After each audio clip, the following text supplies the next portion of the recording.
Hi good humans. आज मैं आपको अमित का स्टोरी बताऊंगा। This is Amit. 18 साल के एक लड़का जो बहुत जल्द ही कॉलेज जाने वाला है। फैमिली प्रॉब्लम की वजह से उसका बचपन कुछ अच्छा नहीं गुजरा। वो उसके माता और छोटी बहन के साथ रहता था।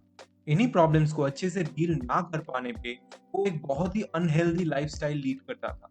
ड्रिंकिंग, स्मोकिंग और पार्टिंग ही उसका सब था। दूसरी तरफ उनके माता का बहुत सीरियस हेल्थ प्रॉब्लम हो गया। अस्पताल पे बहुत अच्छा फाइट देने के बाद भी वो एक्सपायर कर गए। अब अमित के ऊपर परिवार का सारा दारोमदार आ गया। अब सिर्फ खुद का नहीं, अपने छोटे बहन का भी ख्याल रखना था और पैसे भी चाहिए थे। तो वो एक शॉपिंग मॉल पे जैनिटर का काम पे लग गए। एवरी डे वो काम से वापस आते वक्त खाना खरीद के लाता था और उसी से दोनों का पेट भरता था। अमित ये बात अपने दोस्तों से छुपा के रखा। वो जब भी कॉल करके उनको मिलने के लिए और पार्टी करने के लिए बुलाते थे तो वो हमेशा बोलता था कि उनको घर पे खाना पकाना है और उनको बहन को भी ट्यूशन देना है। काम पे अगर कोई उससे बुरा बिहेव कर दे तो वो बहुत अपसेट हो जाता था। पर घर वापस आके बहन का हंसता हुआ चेहरा देख के ही सब भूल जाता था और अपने आप से कहता था कि आज जो होना था वो तो हो गया, कल एक नया दिन है, उसके तरफ देखते हैं। ऐसे दिन पे 10 घंटे काम करते करते वो इन सब से यूज टू हो गया। तब वो अपना हैबिट्स ठीक करने के लिए अपना खाना घर पे पकाने का डिसीजन लिया और कुकिंग सीखना भी चालू कर दिया। तो वो हर रोज काम से वापस आता था और फिर अपने और अपने बहन के लिए खाना पकाता था। ऐसे ही जब उसका थोड़ा पैसा कलेक्ट हो गया, वो कॉलेज में एडमिशन लेने का डिसीजन लिया। इसके लिए उसको वो जॉब छोड़ना पड़ा क्योंकि वो कॉलेज का एक भी दिन मिस नहीं करना चाहता था। पहले पहले जब कॉलेज जाने का मन नहीं करता था, फिर भी वो खुद को फोर्सफुली ले जाता था और कुछ ही दिनों पे वो कॉलेज के एटमोसफियर के साथ यूज टू हो गया। अब वो खुद के लिए एक पार्ट टाइम जॉब भी ढूंढ लिया। तो ऐसे ही अमित कॉलेज से आके जॉब, फिर घर आके खाना पकाना और बहन का देखभाल करना, सारा काम संभालने लगा। 3 साल बाद उसका ग्रेजुएशन कंप्लीट हुआ और उसको एक अच्छा कंपनी पे जॉब मिल गया, एक अच्छा सैलरी के साथ। उस समय दोनों की खुशी का कोई लिमिट नहीं था। फिर वो अपने बहन को भी कॉलेज पे एडमिशन करवाया और वो भी उनके ड्रीम जॉब पे लैंड किए। फिर दोनों का शादी हो गया और वो दोनों ही आज अपने फैमिली के साथ बहुत खुश है और दोनों भाई बहन अभी भी एक दूसरे का बेस्ट फ्रेंड ही रह गए। इमेजिन उनके माता ये देख के कितना खुश होते और अमित से कितना सेटिस्फाइड होते। ये तो सिर्फ बाहर का रिजल्ट था। बट मोर इम्पोर्टेंटली, एक लड़का जो हमेशा ड्रिंकिंग, स्मोकिंग और पार्टिंग करता था, वो उसका लाइफ 180 डिग्री बदल दिया और आज वो एक बहुत ही डिसिप्लिन्ड और रिस्पॉन्सिबल मैन बन गया, अपने लाइफ का किंग बन गया। ऐसे हैबिट्स और सेल्फ डिसिप्लिन के साथ पता नहीं जिंदगी पे और भी कितना बड़े बड़े चीजें वो अचीव करने वाला। पर वो इतना डिसिप्लिन या अनुशासन कैसे लाया? आइए एनालाइज करते हैं और देखते हैं कैसे हम वही चीजें हमारे सेल्फ डिसिप्लिन के जर्नी पे यूज कर सकते हैं। Number one, finding a strong reason why. Amit का माता के देहांत के बाद उसके फैमिली का इकलौता भरोसा वही था और ये बात उसको भी पता था। तो अपना और अपने बहन का सर्वाइवल ही था अमित का व्हाई। कोई काम अगर आप पसंद नहीं करते तो उस पर सक्सेसफुल होना नामुमकिन है, चाहे आप कितना भी सेल्फ डिसिप्लिन हो जाओ। ये चीज समझना बहुत इंपॉर्टेंट है। पर अगर आपको पता हो कि कोई काम आप क्यों करना चाहते हो तो इट बिकम्स वेरी इजी। हम जितना सक्सेस स्टोरीज सुनते हैं उनमें से मैक्सिमम ऐसा होता है कि एक गरीब इंसान जिसका लाइफ बहुत टफ रहा है वो बाद में जाके एक मल्टी मिलियनियर बनता है। और बहुत कम ऐसा स्टोरी सुनने को मिलता है कि कोई इंसान अपना जॉब छोड़ के, अपना कंफर्टेबल लाइफ छोड़ के जाके बहुत ज्यादा सक्सेसफुल बना। क्योंकि मोर ऑफन वो गरीब इंसान का वाई वो कंफर्टेबल इंसान के वाई से ज्यादा पावरफुल होता है और स्टडीज भी यही कहता है। अब एक पावरफुल रीजन वाई होना ही सब कुछ नहीं है। अगर ऐसा होता तो दुनिया के सारे गरीब इंसान एक दिन मिलियनियर बन जाते, राइट? अगर आप अमित के स्टोरी को ठीक से नोटिस किए तो वो कभी भी एक से ज्यादा डिफिकल्ट काम एक साथ शुरू नहीं किया।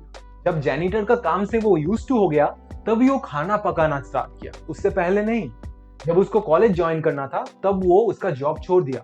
फिर जब कॉलेज का आदत लग गया तब वो एक पार्ट टाइम जॉब ढूंढ लिया। कोई भी काम करने के लिए शुरू शुरू पे ज्यादा विल पावर की जरूरत होता है, पर जब वो एक हैबिट बन जाता है तो बहुत कम विल पावर यूज करके ही हम वो काम कर सकते हैं।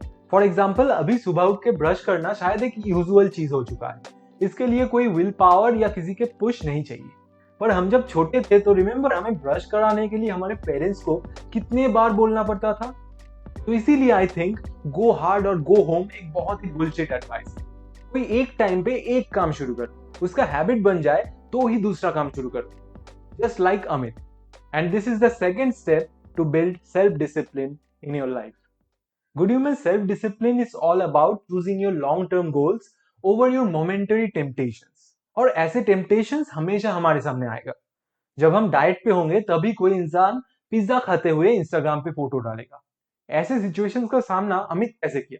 जब उनके पुराने दोस्तों का कॉल आया तब वो क्या किया? वो एक इफ देन टेक्निक यूज किया. वो पहले से ही प्लान करके रखे कि if my friends call then I will say कि मुझे खाना पकाना है और मुझे बहन को ट्यूशन भी देना है. तो सिमिलरली आप भी कर सकते हैं कि इफ कोई पिज्जा का फोटो दे देन मैं जाके उसको अनफॉलो कर दूंगा. जस्ट किडिंग, बट कभी कभी ना बोलना बहुत मुश्किल होता है और उस मोमेंटरी वीकनेस पे हम फिर से डिस्ट्रैक्टेड हो जाते हैं. हम गिव अप कर देते हैं, हम हाँ बोल देते हैं. इसीलिए आपको पहले से प्लान करके रखना बहुत जरूरी है कि अगर ऐसे डिस्ट्रैक्शन आए तो मैं ये बोलूंगा या फिर ये करूंगा, और ऐसे आप डिस्ट्रैक्शन को बहुत अच्छे से हैंडल कर सकते हो. And this is the third important step to building self discipline in your life. Pre plan to avoid distraction. Good human studies बताता है कि stress and guilt make a person extremely poor at self control, और यही चीज बहुत लोग मानना ही नहीं चाहते. एक खराब दिन के बाद बहुत ओवरथिंक करते हैं और समहाउ खुद को ही ब्लेम करते हैं, और ऐसे एक बीता हुआ दिन का बोझ एक सामने वाले दिन पे डालते हैं और उसको भी स्पॉइल करते हैं. अगर अमित को देखा जाए तो वो हमेशा एक बुरा दिन के बाद बोलता था कि जो होना था वो तो हो गया, कल एक नया दिन है, उसके तरफ देखते हैं. स्ट्रेस हमारे लाइफ का एक इनहेरेंट पार्ट है. लाइफ को विदाउट स्ट्रेस इमेजिन करना एक स्टुपिडिटी है. पर इसके मतलब ये नहीं कि हम स्ट्रेस को हमारे सेल्फ डिसिप्लिन के जर्नी पे एक रुकावट बनने देंगे. इसीलिए take regular breaks, meditate, get a massage या फिर फैमिली के साथ फ्री टाइम बिताइए जैसे अमित करता था. और मोर इम्पोर्टेंटली जो गया उसको जाने दीजिए. दुनिया पे कोई भी इंसान परफेक्ट नहीं बना. दुनिया पे कोई दो इंसान का स्टोरी सेम नहीं है और कोई भी चीज परमानेंट नहीं है. तो क्यों स्ट्रेस लेना, क्यों हमारे कल को खराब करना? Forgive yourself. Be nice to yourself at the end of every bad day. And that, my friend, is the fourth and the most important step to your self-discipline journey. एक बार जल्दी से रिकैप कर लेते हैं. सेल्फ डिसिप्लिन बिल्ड करने के लिए या अपने लाइफ को एकदम बदल देने के लिए step 1, have a very powerful reason why. आपको क्लियर होना चाहिए कि आपका व्हाई क्या है. स्टेप 2, एक साथ दोनों चीज शुरू ना करना, one thing at a time. एक चीज शुरू करो, उसका आदत बन जाए, तब ही जाके दूसरा चीज शुरू करो. Step 3, preplan for distraction. And step 4, be nice to yourself at the end of every bad day. And that's it.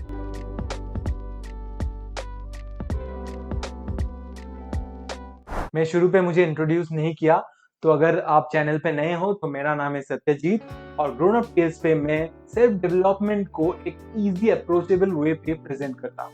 अगर आपको मेरा काम पसंद आए तो डेफिनेटली सब्सक्राइब कीजिए और नोटिफिकेशन भी ऑन कर लीजिए. अगर कोई सवाल सुलझाव या कोई वीडियो रिक्वेस्ट हो तो आई अप्रिशिएट योर कमेंट्स. और हाँ, इस वीडियो को लाइक और शेयर जरूर कर देना. फिलहाल आज के लिए इतना ही. मेरा नाम है सत्यजीत, आप देख रहे थे ग्रोन अप टेल्स. मिलते हैं अगले हफ्ते.